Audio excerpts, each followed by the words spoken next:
Need some suspension work and shocks and brakes, brake pads, lining, steering box, transmission, rear end. Ka-chow. Just don't see no cars! It works! I love this button! Always remember, if you ain't first, you're last.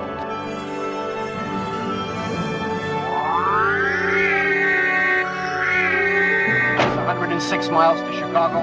We got a full tank of gas, half a pack of cigarettes. It's dark, and we're wearing sunglasses. Hit it.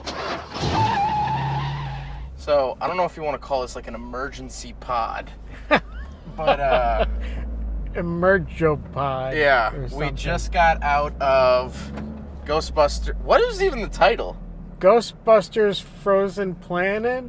Frozen I don't know. something. Wait a minute, do we have our tickets? I don't You know. had them. I did? Alright, let me see if I can find what the name was. Seriously, I have no idea what the name was. I think it was Frozen Planet sounds right. Yeah, it was like Frozen Abyss. Did I throw them away? I don't know, maybe. Maybe. He was a rapper.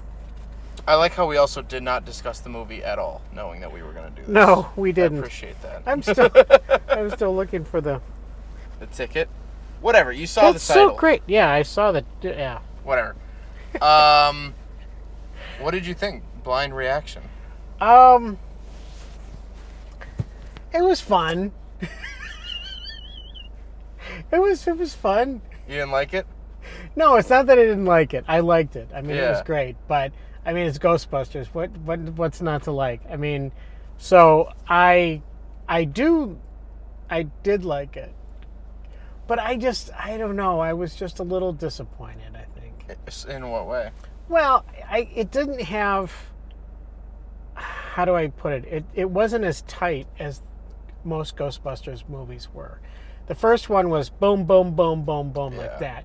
This was more like it took a long time to get to the bad guy.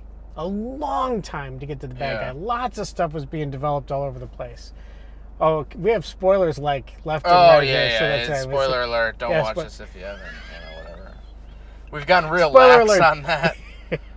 But no, really, it was like usually with Ghostbusters, it's like boom, boom, boom, boom. And this just took a long time to develop. And it was great because you got to see a lot of character development and things like that. And of course, there was all the nods to all the different people. So many right. nods to everything. So, yes, of course. I mean, the big things that I like was all the screen time for Ecto-1. Oh, yeah. I mean, that was awesome. How about them blending my biggest fear with Ecto-1? The car became possessed. Yeah, they mixed Christine it was like and Christine. Ecto-1. It was like and Christine. it tried to run him over. And it had... red headlights. It had red headlights. Yeah, exactly and the lights all turned red and everything like that. Yeah. That was like my worst nightmare. Yeah. By the way, I'm finishing my $400 soda. Yeah, it's 8 gallons. Well, I brought it. It's huge. Yeah. But I brought it with me because I paid fit like $4,000. It's just going to go up every time I say it's It's $4 a million. $9,000. Worth every penny. What is it? A Coke It's Zero? delicious. Coke Zero. Oh. Not a sponsor, but not a sponsor, but yeah. We're open to that. Yeah, I love the movie. I Yeah. absolutely loved it. Awesome. That's awesome. That's great. I think it's awesome. I think they did a really good job of blending the old crew. Yeah. And it was its own standalone story. It was finally its own villain. Yeah. This was a new villain. It wasn't Gozer or it wasn't like trying to This was a very new villain. Yes, it was. It now puts the third one in a lot more perspective, and that you kind of got to get through the third one because it's like character development. Yeah, you do. If this movie just had the new kids in New York, then it would have wouldn't have made sense. Yeah. But like with all of that backstory, Yeah. I think now the third one is the weakest one in my opinion. I don't know. I mean, I think I don't know. Because I like this one better. Okay. Yeah. To me, I think it was, I mean, the second one just didn't have the zing that the first one had, of course. The first one is yeah. But then I liked the third one. I thought the third one was pretty good. And then because you got new characters and it was a rebirth of the Ecto-1 and all that stuff. Yeah. And it's great, obviously, in this version of it, to see things moving on. I just it would be interesting to see now the next one, because you know there's going to be another one. To see the next one, how are they going to retire, the main characters, the Bill Murray, the Dan Aykroyd characters? But I think there was enough. What do they call it? Fan service.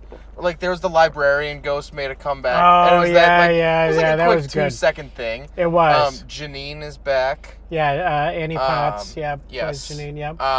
Yeah, very cool. What else was there? I mean, but it was also modernized it where like the little dome on top of Ecto-1 holds a drone. Yes, I thought that was super cool. That was super cool. I love the idea of using drones, and that was a great thing that they did. They just plus since last time we did one of these, I've driven an Ecto-1 replica. Yes, you have. And I was talking to the guy who built it, and he was like, none of the stuff like has a purpose in any of the movies. Right. Like because he was talking about there's the dome and then there's the sniffer. And it's like the sniffer's the two pipes. Right. And they move. But he was like, the dome like just never gets featured in anything. Yeah. So now in this movie they're like, oh, the dome holds the drone. Which makes perfect sense. And so like a great it's cool thing. that they're gonna keep evolving like what everything on the roof rack does. And because obviously because drones are now the hip thing and everybody knows what a drone is. Yes, the quadcopter takes off, and it makes a lot of sense and it made a lot of sense too in what they were doing. Of course, as soon as you see the Ecto-1 pop up on screen, I get a chill, and it's like, oh, that's so cool. Yeah. I mean, there's just a lot of stuff, a lot of throwbacks to a lot of different people. I do understand what you mean though, where like it was kind of going in several different directions. Like Finn Wolfhard's character was fighting Slimer at one point and like trying to bait him into the trap. Exactly. And then only got like 2 minutes of screen time. Right. And then this like Ghost Girl storyline. Yep. The other thing, the mayor. The Richard Peck is now the mayor. Right. Which I thought was a really cool. Yeah. And the library, was it curator guy? Yes, was the same guy from the very first movie. Same actor as the first movie, which was wonderful. Yeah. I wish they could bring back as many of those characters as possible. I'm hoping in the next one, if they do retire the old characters in the next one, that like Sigourney Weaver does like a slight cameo. Sure. Of like, hey, come on, like let's go, like let's get in the car, and it's like, oh, that's her, Right. Or whatever. Yeah, absolutely. And that would be a lot of fun. Yeah. That would be a lot of fun to do. But I think it was a really good mix of like bringing in new stuff. Also, they mix a lot of cartoon stuff in there. So like the big red jackets. Yes. In the cartoons in like the early 90s. Oh yeah. They had like different colored suits. And red I think was one. I think that was a nod to the cartoons. Okay. Which, speaking of which, yeah, I love that the lore of the Ghostbusters exists within the movie. Because they were talking about all the toys. And those were real toy commercials that they were playing. Cereal, because you could actually buy toys. them. Yes, but in the movie, they're like, oh, we were bigger in the 80s and whatever. Right, like, I thought that was a really cool way to like say, like, was. Almost like a tongue-in-cheek kind of way of like... It was very cool. It was, I was trying to think of the... I don't know. I can't, bringing that back, because it was... There was a lot of stuff. There were a lot of toys. There was cereal. There was all sorts of things. And to make that all canon now of like... Right. Yeah, exactly, they were... And I thought it was cool that Dan Aykroyd's original vision for Ghostbusters was that there would be like one on every corner. Like it would be like a fire department, police department type situation. I feel like they're sort of getting towards that, which is kind of cool. Which would actually be really cool, I think, for the next one. If you guys are listening and you're writing the next one, it would be cool that they actually it was Dan Aykroyd's vision in the beginning. But it was really Bill Murray's character who says in the very first one, the franchise rights alone will make us rich beyond our wildest dreams. So if he did that, let's say Winston Zeddemore, that character decided to, because he's the rich guy, if he decided to franchise it, and then there was a lot of them, that would make a really fun story about how they're building out these different ones. Because at the end of this movie, he says, we're here to protect the city and everything. Yeah. So, and it was fun how Paul Rudd sings the Ghostbusters song. He doesn't Yeah. sing it. Yeah. He Oh, he who you talks gonna through call? it. Yeah, yeah. And who are you gonna call? Yeah. Ghostbusters, right? Buster Yeah. makes me feel good. I don't know. I just gotta say it. Buster makes me feel good. There were So, several times. That was fun. What did Patton Oswalt say? Pat Oswalt was great. I love Patton Oswalt anyway. So 'Cause he, I think he's great. And they were talking about the wax cylinders. Total spoiler. But he was like, "Oh, this is what is it?" It was the funniest.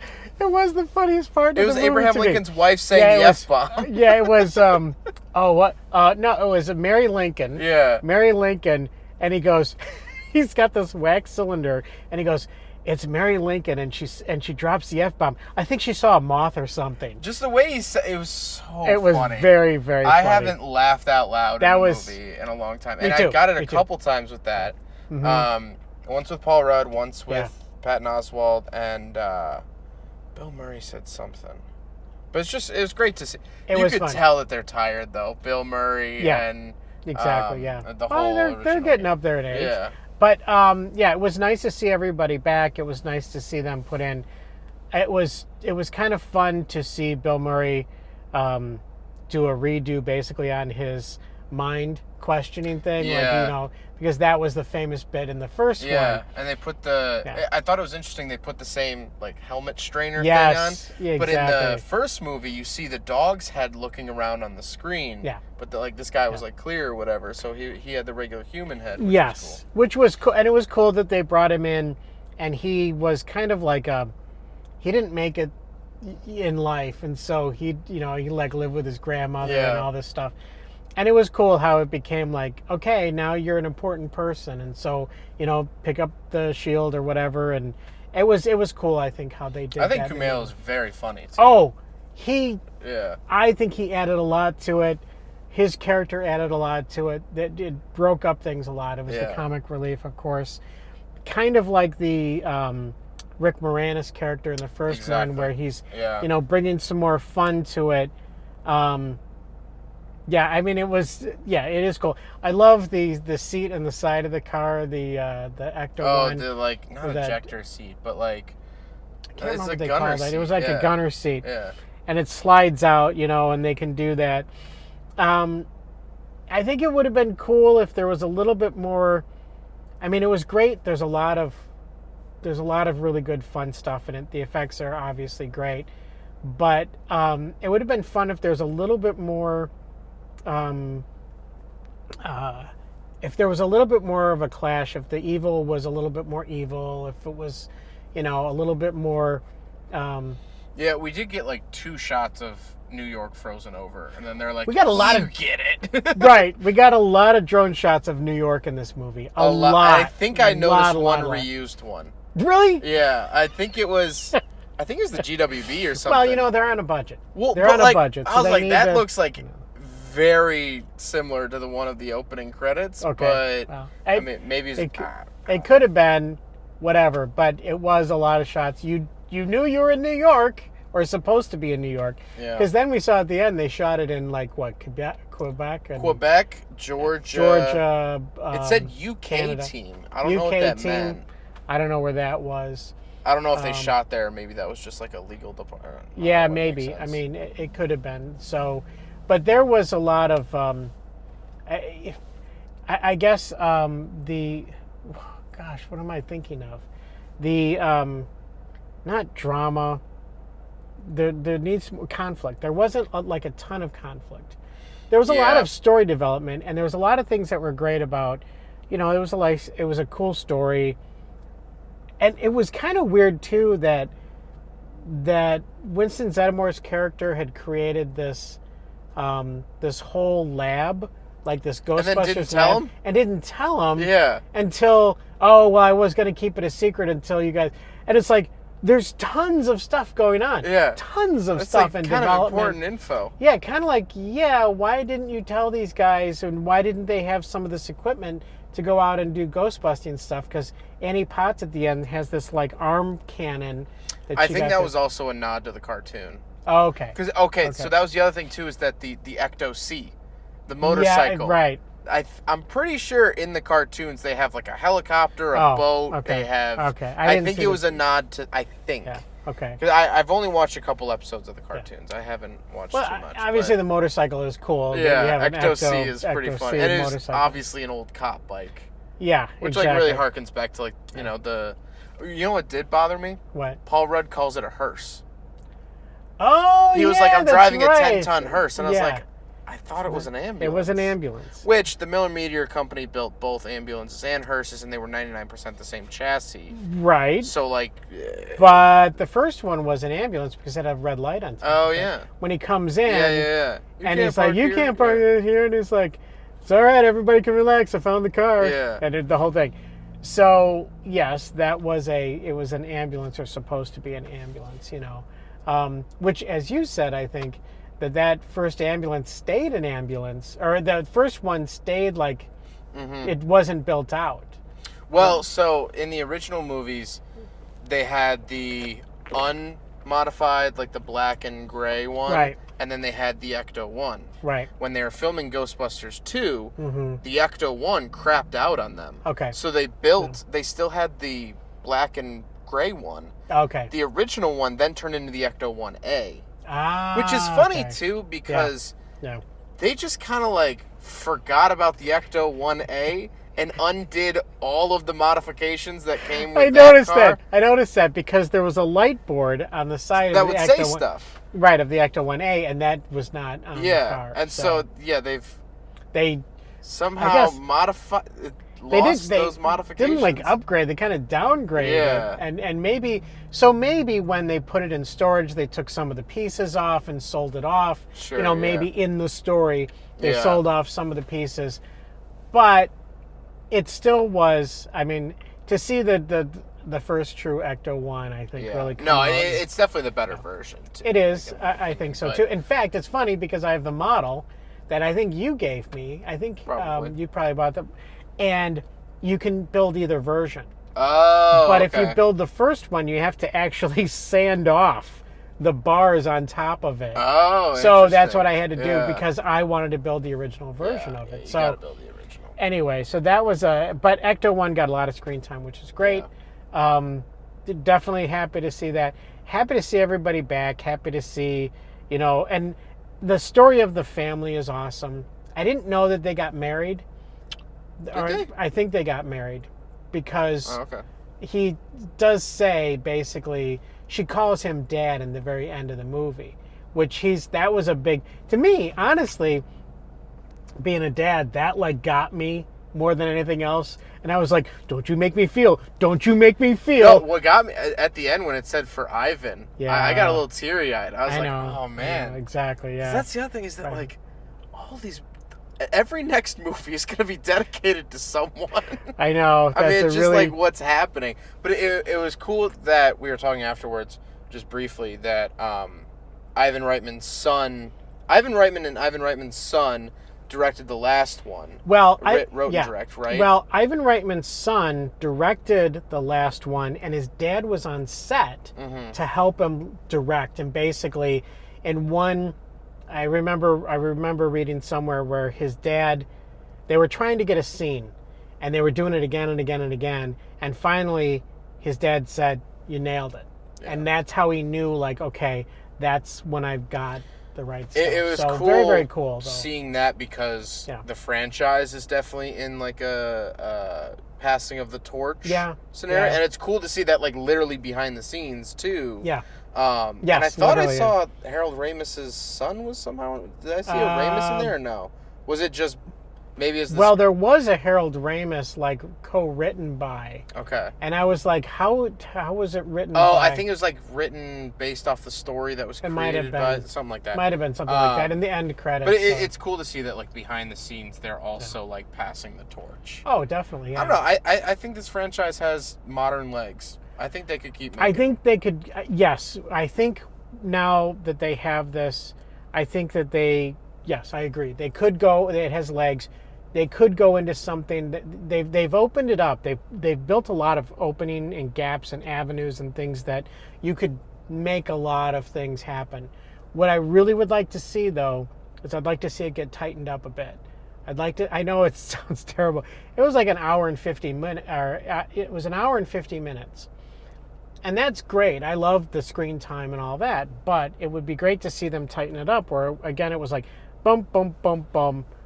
You know, we're in, and yes, back in the 80s, that was a different time. I was gonna say it is. So movies moved differently in the 80s. Going up against Marvel movies and crazy action thrillers, and now Marvel movies, well, at least a couple of years ago, the Marvel movies became these incredibly long movies that had so much effects and so much stuff. But yet, I love when a movie has a real, true storyline that's really powerful, and you can really get away with a lot less effects and stuff if you have a really powerful story. It was cool to see in the credits the puppeteers. Yeah, that was cool. Because that means that they, cool. I don't know some which practicals. Was which, but there was definitely some practicals in there. And the opening credits were very 80s, like kind of grainy. Yeah. Which I really liked. Yeah, it was, that was fun. I think there's, again, a lot of throwbacks, because I think, like you said, they probably don't know who's going to last to be in some of the sequels. Yeah. But I would like to see more. Obviously, I'd like to see more movies. I would like to see more added on to that. Obviously, now that the kids are part of this world, that those, actors and the kids, the characters themselves could take on a lot more things. And the GoPro's dying. Okay. All right. I wonder if it's overheating or something. It could be. It's super hot. Is it? Okay. Yeah, I'll bet you. Feel that. All right, so this is just an audio podcast All now. right, so switching over to audio. We could actually start going home. Yeah, then. we could. So the viewers don't know where we live. Right, exactly. Because if we recorded the whole drive home, it would just be straight up, just a turn-by-turn direction to our house. Exactly. So unless you can hear when the steering wheel is creaking and turning. Right. And with every gear shift. Yeah, if you could figure it out, maybe all the power could. to you. Yeah, exactly. But it was fun. I did enjoy it a lot. I appreciate going to the movies with you and seeing it with you. I think that's great. Especially after the craziness today with going to the airport this morning. But it was. I think, like you said, that the movie has a lot of, the franchise has a lot of legs, that it could be developed into a lot of different things. Yeah, I guess that was just my big takeaway, was that, like, I was like, oh, this is a cool blending of, like, it wasn't like I know it's technically the second of the reboots. There's an equal amount of originals as to sequels now. Right, right. But, like, a lot of them, it's just like, oh, like, it's just fan service. And it's just like, hey, remember this movie? And it's like, like a wink, nudge, nudge the entire time. There's definitely parts in there that were like, hey, remember the original? But it wasn't, like, beating you over the head with it. Well, it was just, it paid, like, homage? Yeah. To the original and the original villains, but then it didn't, it wasn't blaring the entire time. Well, so what's funny, too, is that the kid is up in the attic and he's trying to trap Slimer, right? Mm-hmm. So at one point, Slimer goes right through him and slimes him, right? So I expected to hear him say, oh, he slimed me. Yeah. And he doesn't say it. What he says is, oh, that happened. Yeah. I mean, because everyone in the theater is thinking the same thing. Yeah. All two of us in the theater. we were alone in the theater, which we genuinely should have brought the microphones at our own personal $30 million studio theater. No, it was fun though, because what was expected to be said was, oh, he slimed me, which he doesn't say it. So that's kind of cool, too, because it's kind of obvious. Yeah, that would have been, like, too obvious. Yeah, that would have been too on the nose. But I think in the cartoons, I believe Slimer was more of a pal. He was more of a... I think in the cartoons, he became, like, either part of the team or helping, or he's more a part of it. Well, he got his name in the cartoons. Right. He's never named in the two movies. No, he never. And it's in fact, and his character was actually based on John Belushi. Oh yeah, I remember that. So that was kind of cool to also bring back, that kind of. It was funny going through, just taking a look back at the old Ghostbusters movies. Yeah. The taxi driver, the ghost taxi driver. Oh yeah, he's driving a checker cab. Right. And so I recently drove a checker cab. Yeah. And so I was like, I actually finally drove the car that was in, Ghostbusters. Yeah. I wish I would have bought that one. I had a chance to drive or to purchase a checker cab. I wish I would have bought it, but anyway. They're pretty cool. Yeah. But so it was again, like you said, it was a bunch of good throwbacks, a bunch of, again, open areas. I think it's fun too that the character, the girl, Egon's daughter, basically. Or would it be granddaughter? It probably is. Wait, who are you talking about? So the girl that's basically the center point of the whole movie. Oh, who talks to the ghost? Yeah, that talks to the ghost. That must be granddaughter. Do you think? Yeah, because... Okay. All right, well, maybe. So, anyway, she's technically, or her character's only 15 years old, which means by the time they do the next movie and get that out, we're talking probably she turns 18, which then becomes fun because they were talking about the fact that she's not... Because in this movie, she's a minor, so technically she wasn't supposed to be working. Yeah. Even though she didn't make any money or whatever. So then they have lots of years ahead to, really make that character, mold that character into a bunch of things. And, it would be nice to...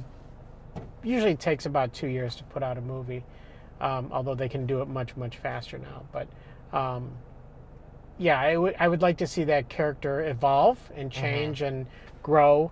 Same thing with, but I still see him in Stranger Things. Yeah. And it's a hard thing to break. Yeah. The one older kid, and I can't remember. I can't remember his name in the movie, but it's Finn Wolfhard is the actor's name. Right. Mm-hmm. And he's a Stranger Things actor. Yeah. And I was like, man, if they are going to push forward with more Ghostbusters franchises, I have to stop here, right? He's putting out his arm. Yep. There's a school bus. For the podcast listeners, we are driving a motor vehicle, and there was a school bus. So I'm in the oncoming lane. Yeah, he did stop properly. Listen to this sweet GR Corolla.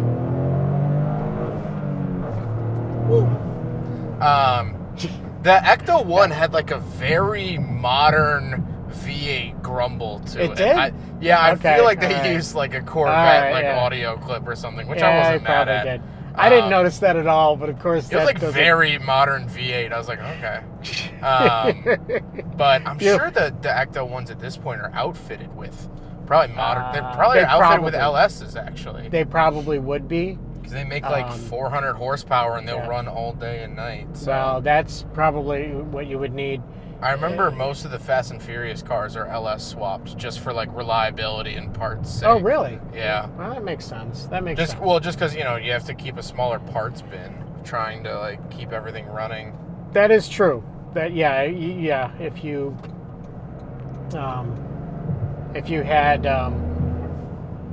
you had any kind of bunch of different parts of different cars and whatnot, but right.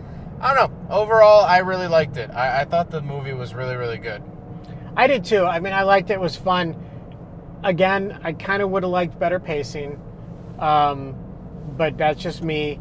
And there were some bits and pieces. I would have liked to see more Patton Oswalt. I think he did a great job. I wish they would have developed his character a little bit more.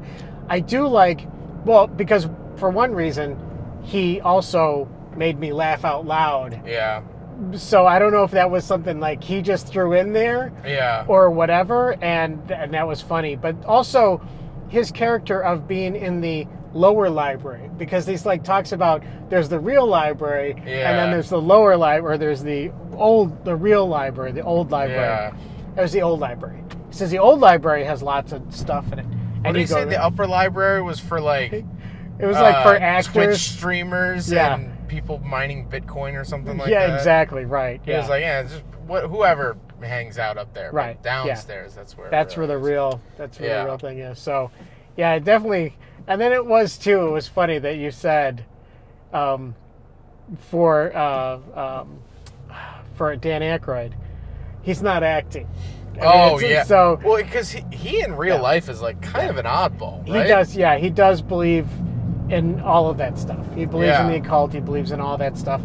And so there's a lot of times when he's talking about that, you're like, yeah, he's not acting. Yeah, I was like, I don't think he's really has to put on any type of face. He just believes in these ghosts and ghouls and whatnot. No, it was, and that was the other thing too, is that evidently Ray was in on that whole engineering lab that they had. Oh, yeah. Because he knew all about it. So why wouldn't he just mention that to the other, to the guys who are the Ghostbuster team? Why wouldn't he have said, oh yeah, by the way, there's a lab and I supply him with all the relics and, all that stuff. So I also love how they mentioned the Statue of Liberty coming to life.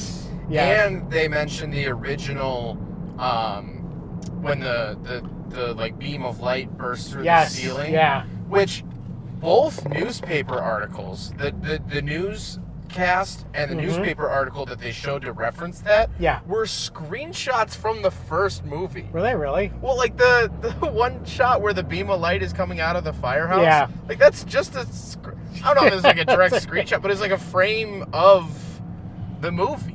It was photocopied poorly, and then literally cut and pasted onto a old newspaper and put in there. It's also so funny to me in this world that they're like constantly fighting people that don't believe in ghosts. And I'm like, you now have 4 cataclysmic events in 40 years surrounded by these ghosts. Like, you would think that most people would be pretty on board at this point. Well, and I do appreciate this. This is not a bash or anything. But at the end of this movie, all the people are outside cheering them on. And I'm like, okay, how did they know that they were there fighting this horrible evil dude? How did the general public get wind of that, Also, there was one shot where all of Manhattan was frozen over. Yeah. And this girl in like a t-shirt is on the street and like looks up. I was like, I would immediately go inside if there was a brisk breeze. Right. Yeah. She's like, how like everything is frozen solid, and she's still outside in like a t-shirt. Right. And then they showed a tricycle going down the street, and they're like, oh, it's I can't remember, the manipulator or whatever it is. That was the other thing. I felt like there was too many specific ghosts. There were. The manipulator ghost was interesting, but that should have been like either its own movie or like a bigger part of this movie. Right, yeah. Because wait, what happened to it after it possessed the Ecto-1? Good question. I don't know.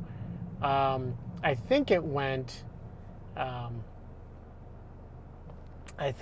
into one of the guns, didn't it? One of the Ecto. Oh yeah, and then she smashed it. Oh no, it went into the pizza and Slimer ate it. Oh, so then that's right. Okay. Is that just over then? I guess so. I mean, if he goes into another ghost or something, I guess. Ghost? Yeah, I don't know. I don't know how that works. Yeah, I don't know really the quantum mechanics of it. Right, exactly. But yeah, I thought it was very interesting to, when the, I wish I knew the name of the character. Melody is the young ghost. Right.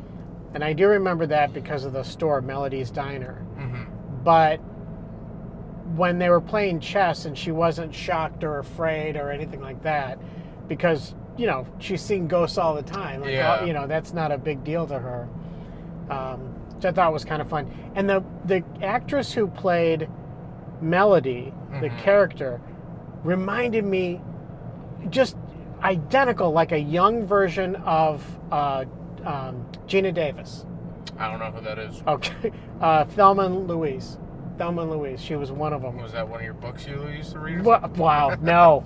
No, geez. Gina Davis is a very famous actress.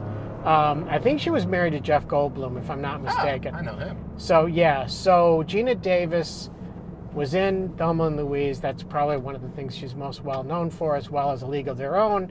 Anyway, she has a very distinctive face, and this person, this actress, really looked like her. And I was wondering if it was maybe her daughter, or something like that. So yeah. I'm curious if that actress was on set or not. Right. Yeah. I couldn't wrap my head around it, but I would think that she would be on set to do walkthroughs, with the other actors, so they could better act. They could do better with the acting and stuff like that. But yeah. Nope, this is gonna be interesting. There's a doggy standoff on the side of the road. 2 dogs and 2 other dogs coming the other way, and but the I think overall I really enjoyed the movie. It was a lot of fun. I'm definitely buying it. I'm gonna buy the other one, and so we have all 4 of them. Yeah. But definitely worth it, and definitely worth seeing. Which the other thing, it came out. I didn't hear a peep about it. No, I didn't everyone either. was just kind of like, yeah, another Ghostbusters. I thought it was great. I thought it deserved a lot more than just like, oh, another Ghostbusters. Like, I thought it was. Yeah, I agree with you. I thought it was really fun, and. But yeah, would you change the channel if it was on? No, I wouldn't. I would definitely watch it. Enjoyed it. I would too. This was a lot of fun too. Well, thanks for joining us for this emergency pod. Yep. Exactly. You can't see us anymore because the GoPro decided to overheat. And my parking sensors are going crazy now. Yeah. Which I don't think I can mute. But anyway. Okay. All right. We'll see you next time. All right. Bye-bye.